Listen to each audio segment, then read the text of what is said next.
Helo na, Adam odw i. Mae Dewi Draenog a Beca Broga wrth eu bodd yn chwarae yn y blodau.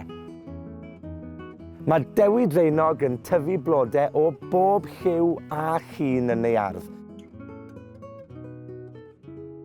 A bydd Gwen Gwynynnen a Petra Pilipala wrth eu boddau yn peillio'r blodau. Ond mae digonedd o flodau fan hyn. Beth am dyfu blodau mewn rhan arall o'r ardd? Dere i dyfu blodau.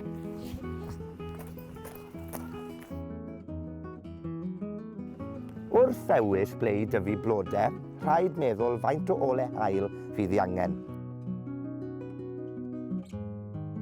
Mae rhai planhigion angen llawer iawn o heulwen a rhai eraill angen cysgod.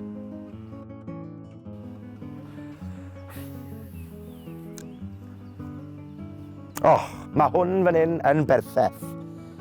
Nawr, i blannu blodau, mae angen trywel, can dŵr, ac wrth gwrs, blodau.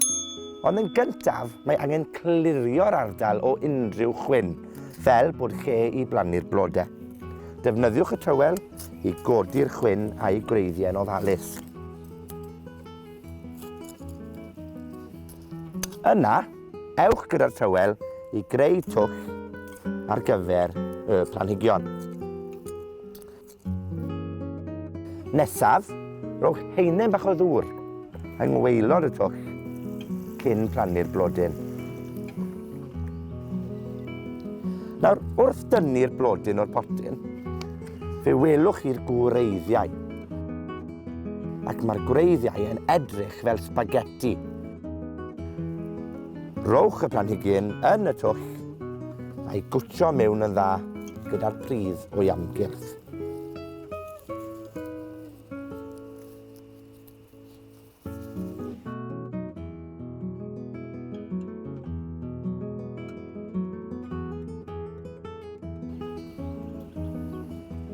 Mae rhai blodau'n fach ac mae rhai blodau'n fawr. Wel, da iawn rydych chi a Beca Broga wedi dysgu sut i dyfu blodau. Pob hwyl a joiwch y garddio.